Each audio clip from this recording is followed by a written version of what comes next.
Exactly. In the temple, Agora Temple, that is.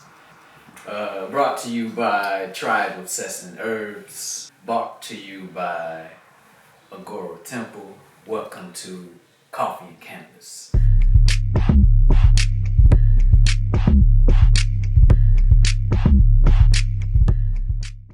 We're gonna find our peace today.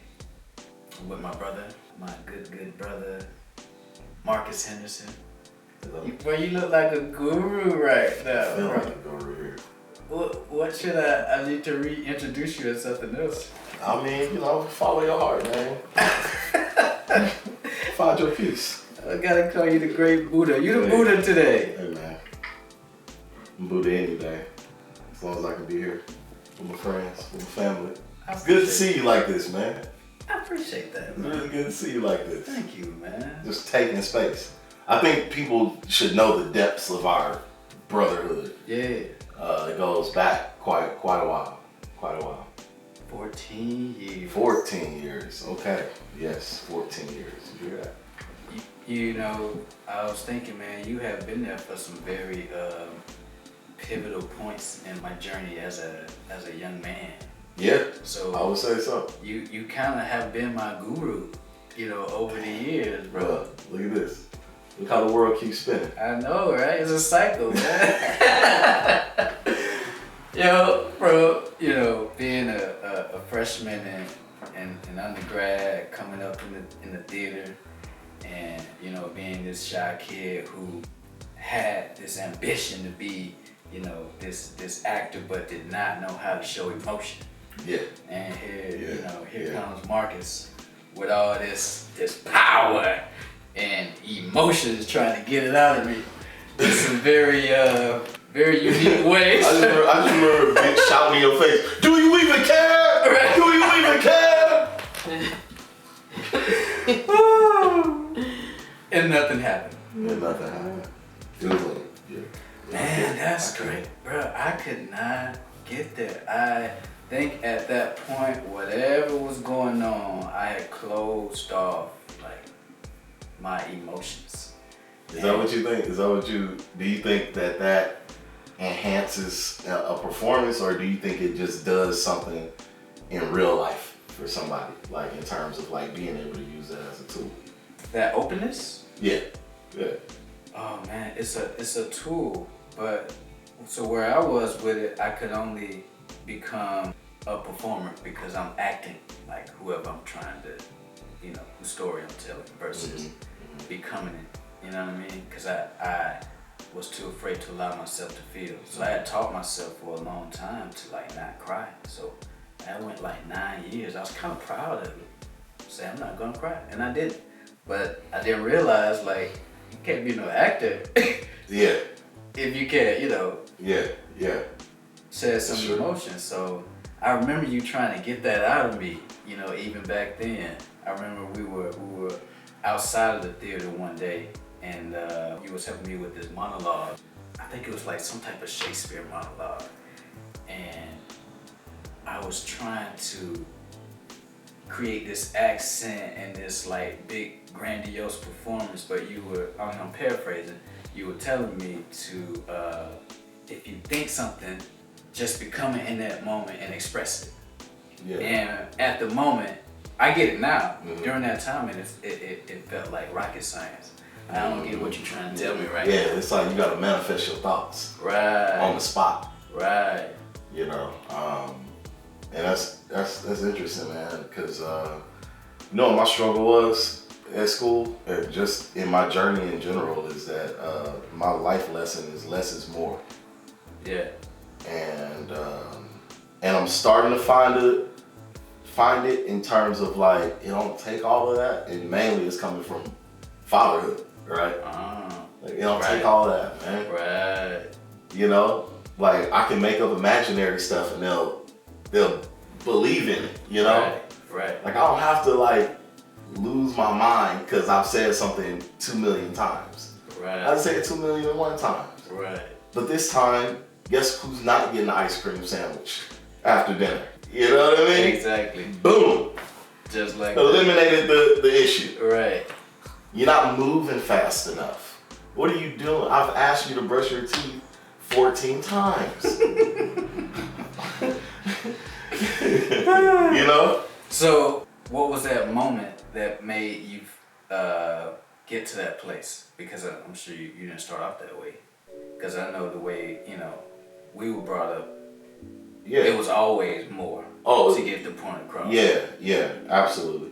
You just see the results of it, you know what I mean? Like, my wife, Sarah, she is a huge, advocate of patience and wanting to, slow down and hear everything out kind of thing. So it's like, I remember I spanked Addie at 2 when she was 2 years old, because it was like, she was smart. I mean, you seen her, she was a smart baby. It was like I could talk to her right, like a regular adult, hey, this, that. And she could respond. We have conversations, right. And I'll tell her something and she wouldn't get it. And I'll be like, yo, this, or she would seem confused when it was a simple direction. And I was like, wait a minute, whose daughter is this? And then that caused frustration for her, which made her defiant, which I thought you fought defiance with power. Right? Mm-hmm. And that's not it at all. Right. Mm-hmm. You gotta listen. That's real power. Releasing that control. Yeah. Releasing the need to control. Right. It's not even releasing you can't even get to the control because you need to do it. Right. Exactly. Man, that's a process. It is, but it's like, when people have things so figured out already, when people aren't open to finding new ways, what happened? All right, let's say, for example, if I got a whooping when I was a kid, it was probably for being in grown folks' business or something like that. Right. I get a pop in the lip. Right. If I say something that was grown folks' business, right? Now what happens if my mom actually took the time to figure out what it was that I was trying to say? Exactly. If I didn't get it right. Right. I might have become a more effective communicator. Exactly. Maybe. Right. You know what I mean? Mm-hmm. So now when someone sees me with my kids and they hear how my kids talk, I mean, they not crazy, but they express themselves. Right. Which you've been witness to many times. Exactly. And sometimes it's astounding, sometimes, and you can attest, sometimes they're like, hey. Right. Hey. But you gotta accept it though, right? But it's like, but that's something that I'm doing. I'm letting them express themselves. Right. Because the one thing I don't want for them is for them to get older and feel like they can't. Exactly. Because then they're gonna suppress a lot of feelings, and then that creates resentment. Hello? Then that creates a lack of communication. So then I'm starting to become different. Yep. But I don't even know how to express that to you, and now you're trying to get to me by being aggressive when it's already too late because I put that wall up. It's a road, dude. It's a road. And it's not easy, but I think it's something that is attainable by everyone. Right. Because it actually is easy. Yeah. Secret, it is easy. And what I learned too, man, just from being an uncle and being an observant of parenting and watching children grow is, man, they show you who you are. Oh, you'll see it now. Yeah. And you'll be like, oh, don't take that part of me. Right. Not that part, please. And it's so frustrating. It's frustrating. Then I get frustrated and I go, I'm doing it again. Right. I'm doing it again. Okay. So it's like just taking that time to go, okay, man, I'm gonna work on myself. One of my things, Sarah does, she does IET and Shiva Murti. These are modalities of spiritual healing. She's healing trauma inside of your body, right, so that you can ultimately heal yourself. Okay. Right? So having that as a sort of guide for me, it becomes easier because I'm working on myself. Right. I'm basically traveling, time traveling right. to the past, which is actually in the present of that moment. Right. And I'm saying, it's okay. Exactly. And in my mind, when the situation is happening that has me traumatized, and I'm saying, it's okay. Then it's like a light bulb going off in the moment. That happened for me now, 20, 25 years ago. Right. But me here is being healed from. Right. So it's just having that communication with yourself.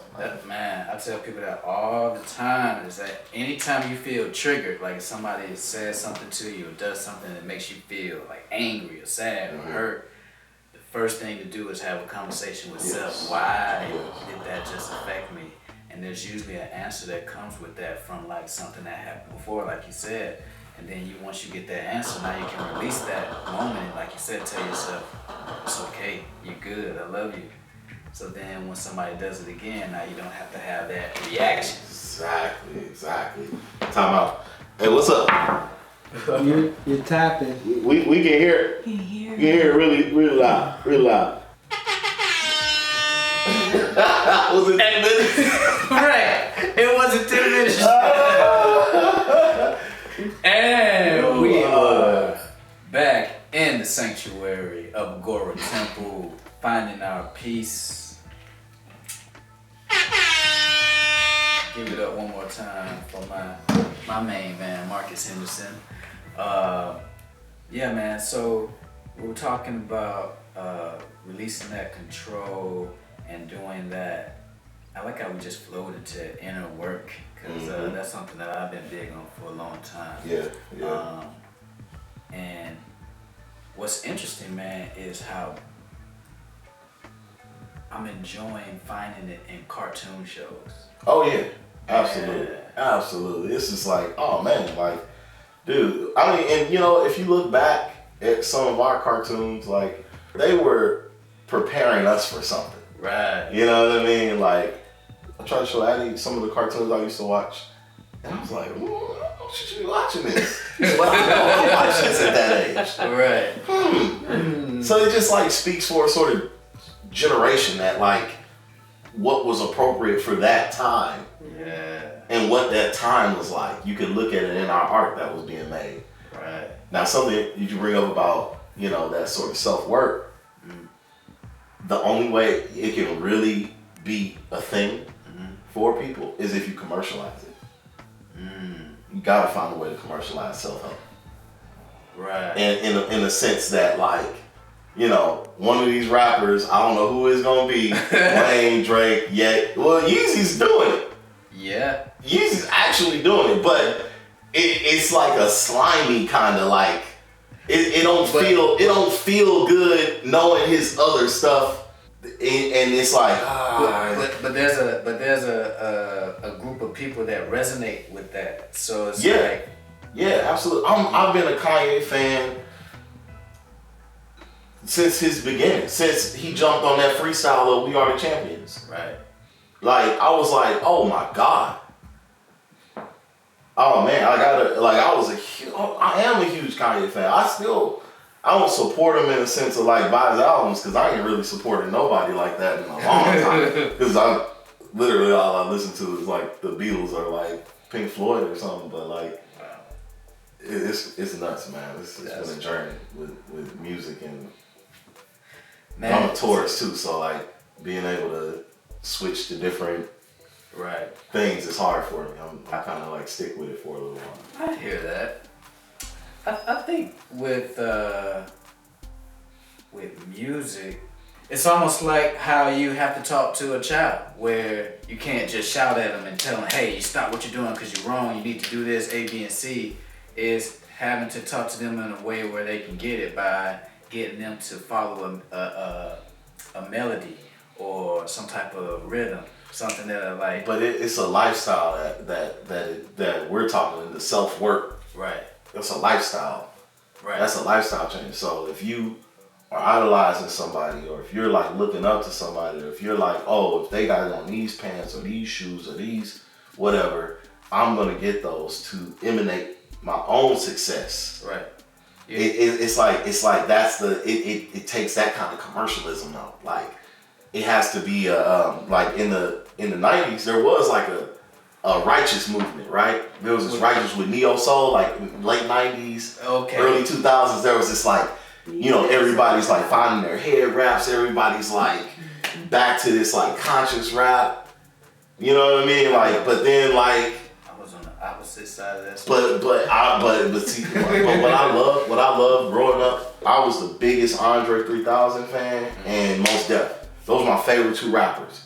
So everything that the journey I was on as a young teenager, those lyricists were really taking me places, right? Like everything they said, everything that came out of their mouth was gold to me. Because it was like, oh, one of the things that George Harrison always says, right, about being an artist in your art, you're leaving breadcrumbs for the world. Like you're leaving breadcrumbs for the next person to pick up where you left off, right? Right. I've been picking up these breadcrumbs for so long, bro, that it was like nobody else, like if you can't find me a rapper better than Drake, better than Mos Def, I don't even want to hear it. That was my feeling for a long time. See, that's cool, because I was on the opposite side of that, and I think we talked about this before, which I thought was pretty cool, how like, now Andre is my favorite rapper because I listened to him, but back then, I wasn't in the space of listening to lyrics. I only cared about the beat and how your tone sounded. So, how was your tone? Right. Is this so triggering right now? Right. What's your flow? That's why I like, Busy Bone. Busy Bone. So like how, but with Outkast or how Andre was your favorite, Big Boy is my favorite because I'm from the South, from the country, so he sounds like me. You know what I mean? So I'm not, but it still kept me attached long enough to when once I did evolve my mind a little bit, then I can appreciate Dre. So that was pretty dope. Yeah, cause man, Master P was. I couldn't get no better than Master P, huh? Man. Well, it was something about him, man, and how he put his whole crew on like that. Oh yeah. Yeah. And this one, I think when the South started really. But even before P though, like, there were like 3-6 Mafia was like, to me, the biggest group in the South. Yeah. Because Turtle Club of Thugs transcended our whole way of seeing going out. Before that, motherfuckers was doing kid play dances together. True that. So. True that. When Turtle Club of Thugs came out, we were like, oh, we can hit niggas? And the next wave of that was Lil Jon. Oh man. And in high school, I used to have a huge problem with people giving Lil Jon this crown when it was like 3-6 is still doing it. True that. Like Crunk didn't start in Atlanta. You know what I mean? Like you can call it that name, but that's like, Elvis stole that music. Like, come on, man. You didn't come up with that. Who came up with it? That was 3-6 in Memphis and them. Oh, see? Learn something today. Learn something new every day. Turtle Club of Thugs came out in like 96. Okay, but that's fight music. They weren't calling it crunk though. They weren't calling it crunk music. So then Lil Jon started crunk. But it's literally, alright, so if we're gonna say that the definition of crunk music is instructional fight music in the club. Is out. Okay. Nah, because 3-6 was doing that already. Okay, shout out to 3-6. They took the crowd. I'm gonna find use for this horn every 5 minutes. Man, you know what? I appreciate the story, man, of how, you can see how these genres start shifting every decade or every like 5 years, and it's kind of like it resembles, I guess, where our mindset is or what was happening at the time. 'Cause that's all we're doing is talking about, how we feel. It's interesting though, man. It's new culture rap music. I'm trying to understand. Tell me about it, because I don't know nothing. I hear about whenever a young rapper passes away, and it's all across like my timeline or my feed or whatever. I go like, I had no idea, and people were like, "Oh, devastated." I was like, I'm sorry, I feel bad. Like, I'm supposed to know.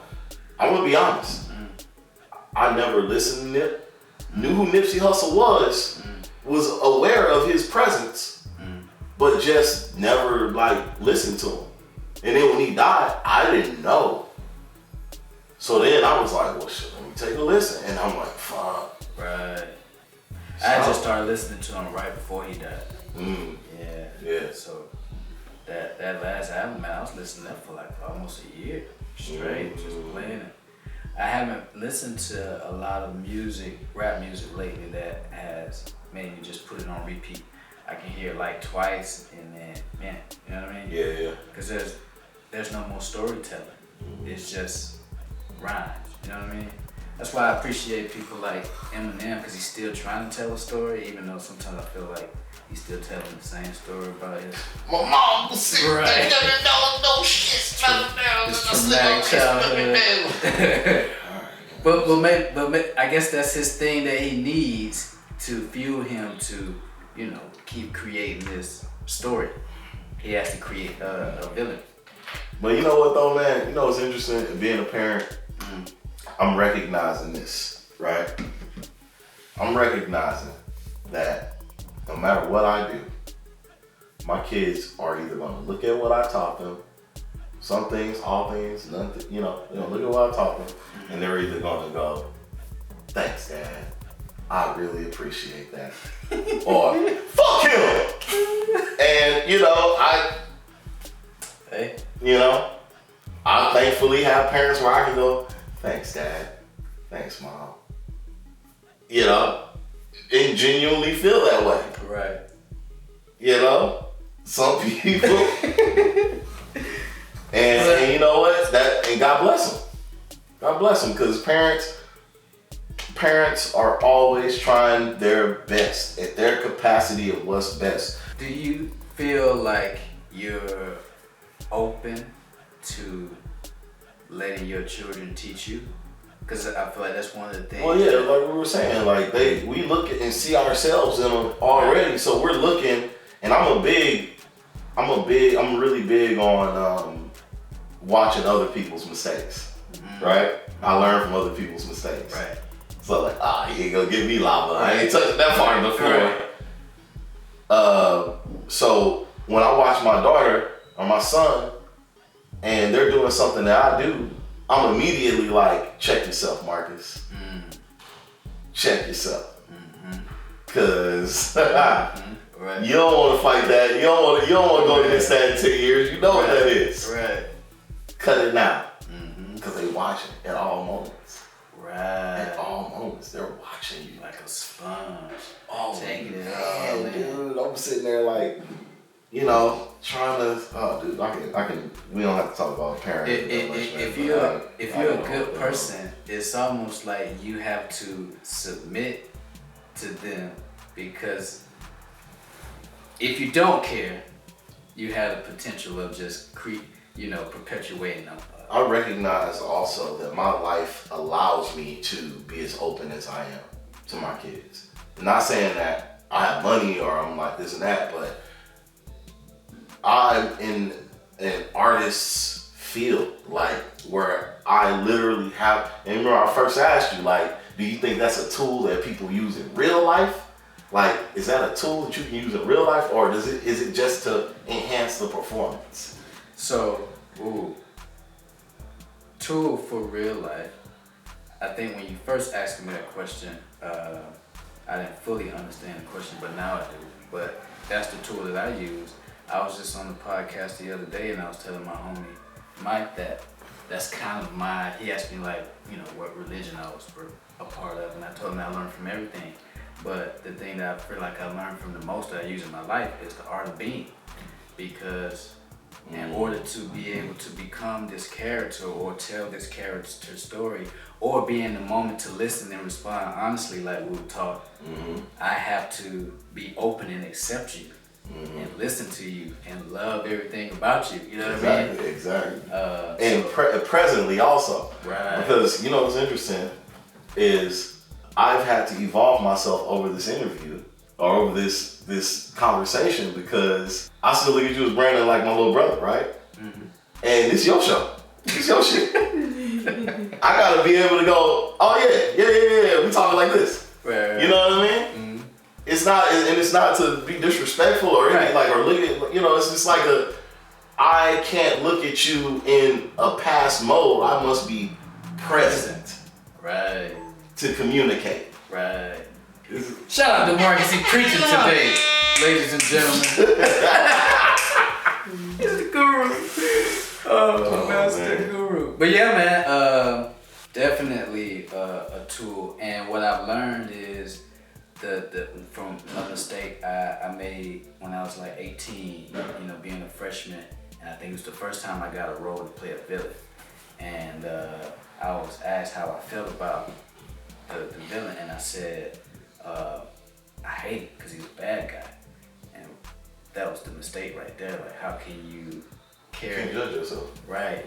You can't judge yourself. You gotta love him. What do you love about this person, even though he is villainous or evil or that person made mistakes. Right. You know? Cause I love it when you like, hey man, you know what? I'm finding forgiveness in my heart. You'd be like, but what if somebody killed your mama? Right.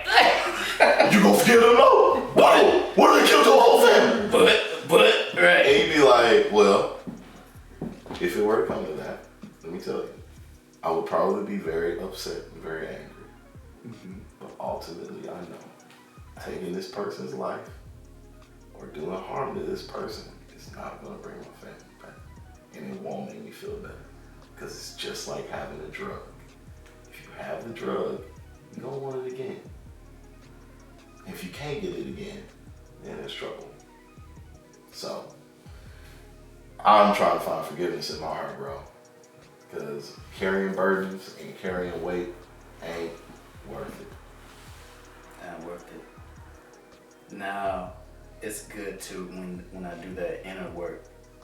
I'm so thankful for the songs that were there. Oh, that were trying to speak to me then that I wasn't ready to hear. There you go. Because as much as I listened to Erykah Badu then, I wasn't paying attention to her when she was telling, you know, to let go of all them bags because it's gonna hurt you. All you need is yourself. You know, just messages right there for you, what you need, and you know, once you're ready to hear it, absolutely, you know, you can come back to it. It's just like I didn't know, like You Scared, right? The You Scared song off the Equipment album, Andre's verse, paragraph indent, I'm making 10 cents. Niggas on their gills got dope, hint. You know, like now I'm just like, ooh. Back then I'm just saying it because number one, I didn't know who Gil Scott Heron was. I didn't know that, you know, he was talking about heroin. Right. You know. Right. And it just totally went over my head. You know. The Return of the Gangster, that was my joint. Oh man. Come on, dude. Come on. What's up, Andre? You know, Jersey gay, we ain't gonna break a wing, I'll make a nigga better than that. What's wrong with you? You get down. Woo! Come on, man. Yeah, dude, that's just my favorite. Like, I think Equipment Out was so pivotal for me at that age. Cause I was like 13 and like coming into my own. This album comes out where it's like literally a song about liberation. Right. Like, pray to God give me liberation that I don't give a fuck about what another person thinks. Right. You know what I mean? But there's a balance to that. Because everything ain't just an extreme, right? It's you always got to take that extreme and then go